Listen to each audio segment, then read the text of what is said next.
رسول اللہ صلی اللہ علیہ وآلہ وسلم نے صرف فرمایا جب انسان دنیا سے چلا جاتا ہے سارے اعمال منقطع ہو جاتے ہیں، صرف 3 عمل باقی بچتے ہیں۔ صدقہ جاریہ باقی رہتا ہے، ایک وہ علم جو اس نے سیکھا اور آگے سکھا دیا، اس کے لوگوں کو نفع پہنچتا ہے، اور نیک اولاد جو اس کے لیے دعا کرتی ہے۔ میرے بھائیوں، جب انسان پیدا ہوتا ہے اس وقت یہ تو رو رہا ہوتا ہے، رشتہ دار مسکرا رہے ہوتے ہیں۔ کوئی کہتا ہے اللہ نے مجھے بیٹا دیا، کوئی کہتا ہے میں آج انکل بن گیا۔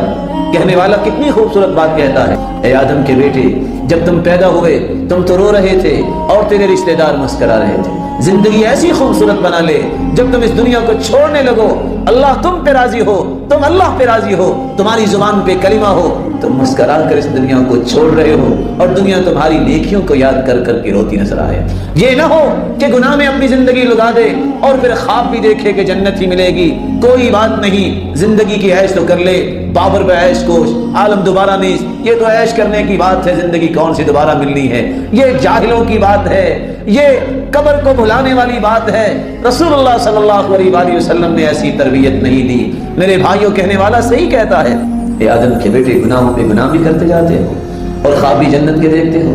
تمہیں پتا ہے اس جنت میں ہی تمہارے جد امجد آدم تھے، ان سے ایک بول ہوئی تو اس جنت سے اللہ نے زمین میں اتار دیا۔ آج اس زمین پہ بیٹھے بیٹھے اس جنت کی خواہش اور سینکڑوں گناہ بھی کرتے ہو۔ آؤ مل کے توبہ کر لیں، اللہ رب العزت سے دعا کیجیے اللہ ہم سب کو معاف فرمائے۔ سبحان ربك رب العزة عما يصفون وسلام على المرسلين والحمد لله رب العالمين۔